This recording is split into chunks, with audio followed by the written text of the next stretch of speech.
अच्छा करते हैं अच्छा मिलता है, बुरा करते हैं बुरा मिलता है। आज हम जैसे भी हैं, सुखी दुखी, अमीर गरीब, रोगी निरोगी, ये सब हमारे कर्मों का फल है। और कहा इन्हीं कर्मों के कारण हमारे शास्त्रों में 28 प्रकार के नरकों का वर्णन किया है। जिस धरा पर हम बैठे हैं, कहा यहां से 96,000 योजन दूर एक ऐसी जगह है जिसको नरक कहा जाता है। परीक्षित पूछते हैं, राजन नरकम किम देश विशेषः। और जब प्राणी मात्र इस जीवन में जो कर्म करता है और कर्म करने के पश्चात में उसे अच्छा या बुरा, स्वर्ग या वैकुंठ या उसे नरक की भी प्राप्ति होती है।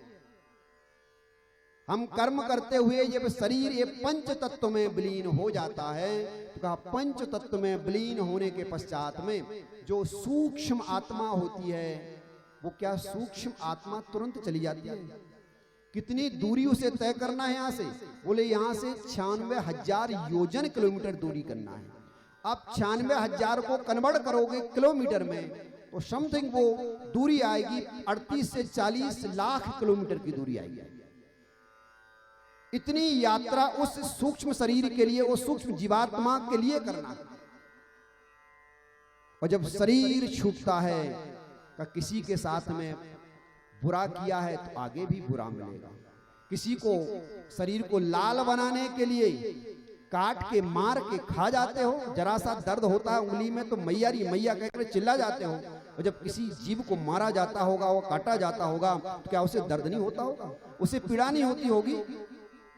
उसे वेदना नहीं होती होगी? तो जब ऐसे जीवों की हिंसा की जाती है, तब भी जाकर के हमारे लिए उन जीवों का हिंसा का जो फल है वो भी तो नरक में प्राप्तव्य होगा। किसी व्यक्ति को अकारण ही हमने सता दिया है, उसका फल भी तो प्राप्त होगा। कथा में बैठ करके अच्छा सुनने की अभिलाषा है, अच्छा फल की अभिलाषा है, तो बुरा करेंगे तो उसका भी तो प्राप्तव्य होगा। तब जब शरीर छूटता है तो जो सूक्ष्म शरीर है, इस सूक्ष्म शरीर की यात्रा प्रारंभ होती है। और सूक्ष्म शरीर की जब यात्रा प्रारंभ होती है, तो कहा यह सूक्ष्म शरीर 12 दिन तक कहीं नहीं जाता है, वो द्वादशाय तक घर में ही रहता है। इसलिए 12 दिन तक घर में एक दीपक जलता है। घर के लोग उस प्राणी मात्र के निमित्तार्थ कि जिसको इतनी लंबी यात्रा करनी है, पुत्र है तो पुत्र पुमनाम नरक से बचने के लिए पिता के लिए श्राद्ध पिंडदान आदि का कार्य करते हैं। पुत्र नहीं है, पुत्री है, पुत्री का बेटा है, वो करने का अधिकारी है। बेटा पुत्री का नहीं है, दामाद करने का अधिकारी है। नहीं कोई है तो वो बेटी भी करने की अधिकारी है। उस कार्य के लिए पिंडदान आदि करते हुए कहा कि 10 दिन में वो बेटा एक एक दिन में एक एक पिंडदान करता है। 10 दिन तक 10 पिंड होते हैं, होते कि नहीं होते हैं, जिसे हम लोग 10 गात्र कहते हैं। इसी 10 पिंड के द्वारा एक अतिवाहक शरीर बनता है, जिस अतिवाहक शरीर के द्वारा उस जीवात्मा के लिए यहां से और यमपुरी तक चल करके जाना। यदि वो 10 पिंड नहीं दिए जाते हैं तो वो जीवात्मा भटकती ही रहती है। हमारे यहाँ 3 दिन के क्रम का कोई विधान नहीं होता है। जो लोग 3 दिन में करके पूरा कर देते हैं, उसका कोई विधान नहीं होता है। यदि 3 दिन में ऐसा कार्य किया जाता है तो जीवात्मा कहीं ना कहीं भटकती रहती है। और जब जीवात्मा भटकती रहती है तो अपने परिवार को, अन्य जन लोगों को किसी ना किसी प्रकार से वो संकेत करती है कि मेरी मुक्ति के बारे में सोचो, मेरे बारे में सोचो, मेरे लिए कुछ करो। जब हम कुछ नहीं करते हैं तो फिर का यदि परिवार की वृद्धि, चाहे वो व्यापार की वृद्धि हो, चाहे वो संतान की वृद्धि हो, कहीं भी वृद्धि रुक जाती है, उसमें यो सहयोग होता है। एक तो गुरु का, गुरु कृपा होना परम आवश्यक है। दूसरी बात कुल देवता कुल देवी, उनकी भी कृपा होना परम आवश्यक है। और तीसरा हमारे पितृलोक पितरलोक। इन तीनों का यदि हमारे ऊपर कृपा है तो इस संसार के सारे सुख भोग उपभोग और परमार्थ की चीजें भी हमारे लिए प्राप्त होती हैं। तो दशगात्र तक एक एक दिन में 10 पिंड दान करते हैं, जिससे अतिवाहक शरीर बनता है। और उसके बाद में एकादशाय के दिन क्रिया होती है, मलनी षोडशी होती है, और मलनी षोडशी होते हुए द्वादशाय के दिन फिर ब्राह्मण या ब्राह्मणी को बुलाते हुए सुख सेज सजाई जाती है, और उस सुख सेज पर जो जीवन उपयोगी सामग्रियां होती हैं वो सारी की सारी सामग्रियां उस पर रखी जाती हैं। चप्पल से लेकर के, जूता से लेकर के, टार्च से लेकर के, छाता से लेकर के, कमंडल से लेकर के।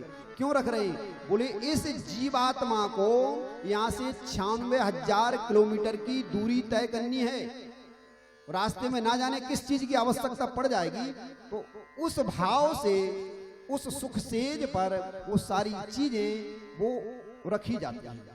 और रखते हुए बड़े भाव के साथ में ब्राह्मण को तिलक लगाते हुए प्रणाम करते हुए फिर उनको विदा किया जाता है। और जिस समय सुख सेज देते हुए ब्राह्मण को विदा किया जाता है, उसी समय वो जीवात्मा घर से पदार्पण करती है। जब वो पदार्पण करती है उस जीवात्मा को रास्ते में 1 नहीं 2 नहीं 3 नहीं 16 स्टेशन पड़ते हैं। गरुड़ पुराण आदि बहुत सारे लोगों ने सुना होगा तो जानकारी होगी। 16 स्टेशन जब वो पड़ते हैं का उन स्टेशनों पर विश्राम करते हुए यदि जीवन में हमने अच्छे कर्म किए हैं तो वो जो यमदूत साथ में रहते हैं बड़े प्रेम से लेकर के जाते हैं। उसके बाद में होता क्या है? बोले कि उस जीवात्मा को चलते चलते कितना समय लगता है? बोले 11.5 महीने का समय लगता है। 11.5 महीने में वो वहां पहुंचती है। इसलिए होता क्या, हमारे यहाँ पाक्षिक श्राद्ध होता है, मासिक श्राद्ध होता है। बोले 15-15 दिन का भी श्राद्ध होगा, मासिक श्राद्ध भी होगा। तो जो पाक्षिक श्राद्ध करते हैं, मासिक श्राद्ध करते हैं, तो जो यहाँ पिंड दिया जाता है वो आधा पिंड तो उस अतिवाहक शरीर के लिए मिलता है, और आधा पिंड जो होता है जो यमदूत साथ में रहते हैं वो उनके लिए मिलता है। जब घर के लोग पिंड आदि दान नहीं करते हैं तो जो यमदूत साथ में रहते हैं उस अतिवाहक शरीर के साथ में उसको पीटते हैं कि तुम्हारे परिवार में तुम्हारे पुत्रों ने, तुम्हारे बच्चों ने कुछ नहीं किया है, इसलिए तुम चलो ऐसे नंगे ही पैर चलते रहो। कई जगह तो ऐसी स्थिति होती है कि मानो ऐसी स्थिति है कि बालू है और उस बालू पर जो वहां पर टेम्परेचर है वो 100 से भी ऊपर टेम्परेचर होता है। इतनी तपती हुई अंगार की तरह बालू होती है और उस बालू पर चलाया जाता है। लेकिन सबके लिए नहीं, का जिन्होंने जीवन में अच्छे कार्य किए हैं उनके लिए यमदूत बड़े प्रेम से भाव से लेकर के जाते हैं। और जिन्होंने कुछ गलत कार्य किए, जैसे तपती हुई रेत पर चलना है, कहीं कंकड़ वाले पेड़ भी हैं, कहीं कांटे भी हैं, ऐसे 16 स्टेशन पार करते हैं। एक स्टेशन मिलती है जिसको बोलते हैं बैतरणी। और बैतरणी जब पार करनी होती है तो बोले एक नदी है जिसमें जल नहीं बहता है, जिसमें रुधिर बहता है, रक्त बहता है, और उस रक्त में नाना प्रकार के कीड़े होते हैं। बोले जीवन में जब हम गाय का दान करते हैं, गोदान करते हैं ना, कोई कर्म करते हैं, जैसे आचार्य लोगों ने भागवत का संकल्प दिया तो संकल्प देने से पूर्व में उन्होंने प्रायश्चित के निमित्तार्थ इस यज्ञ में अधिकार प्राप्ति हेतु आपसे गोदान कराया है।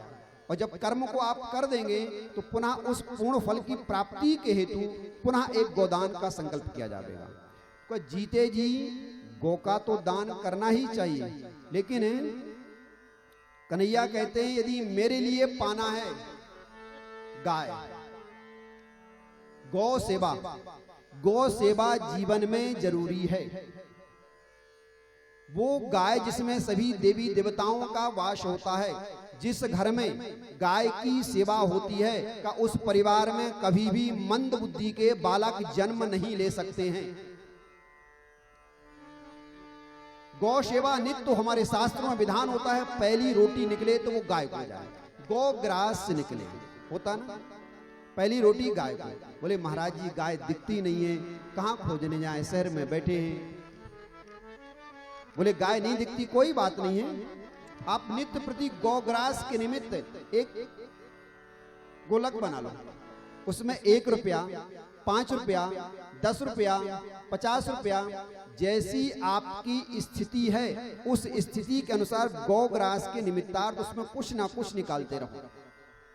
महीने में, 2 महीने में, 3 महीने में, 6 महीने में, जब कभी समय आवे आप किसी गौशाला जाएं, वो जो पैसे आपने एकत्रित किए हैं उन पैसों को भी साथ में लेकर के जाओ, और अन्यान और जो भी वहां सहयोग करना है वो सहयोग वहां पर हम करें।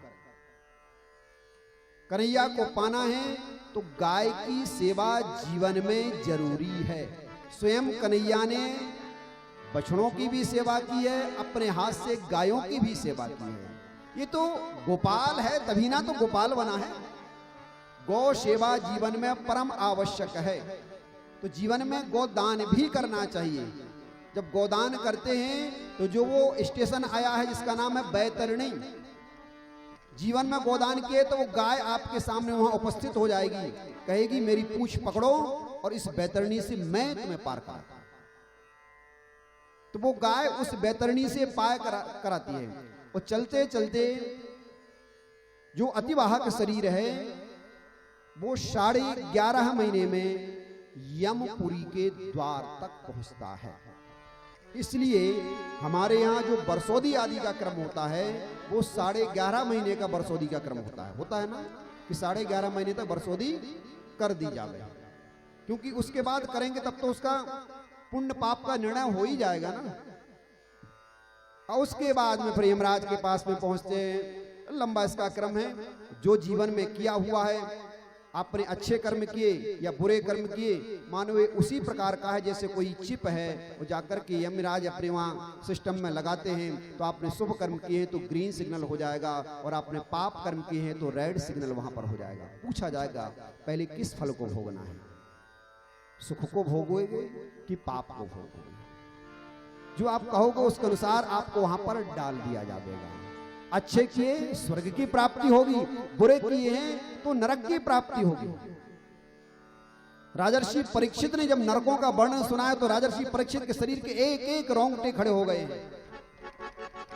बोले गुरुजी, जब सुनने से इतना त्रास होता है और जीवन में जब ये भोगा जाएगा तो कितना कष्ट होगा। इस कष्ट से बचने के लिए कोई उपाय नहीं है। बोले राजन, बिल्कुल उपाय है। राजन, कि नारायण जिन नाम लिया तिन और का नाम लिया न लिया, और अमृत पान किया घट भीतर, गंगा जल भी पिया न पिया। जीवन में यदि कोई गलती हो जावे, कोई अशुभ कर्म हो जावे, तो शास्त्र उसका प्रायश्चित बतलाते हैं कि सकृन मनहा कृष्ण पदारविंदयो निर्वेशितम तद गुण राग ऐरहा। भगवत नाम संकीर्तन, ये कलयुग में भगवान ने अपने नाम की शैल खोली है। अन्य युगों में जो फल ध्यान धारणा समाधि से प्राप्त होता है, कलयुग में वही फल सहज भाव से आप भगवत नाम संकीर्तन करते हो तो ऐसे ही आपको प्राप्त होता है। तो कुछ कर्म ऐसे होते हैं कि जिनको किया जावे तो कोई पुण्य होगा या नहीं होगा नहीं जानकारी, लेकिन नहीं करोगे तो पाप कर्म जरूर होगा।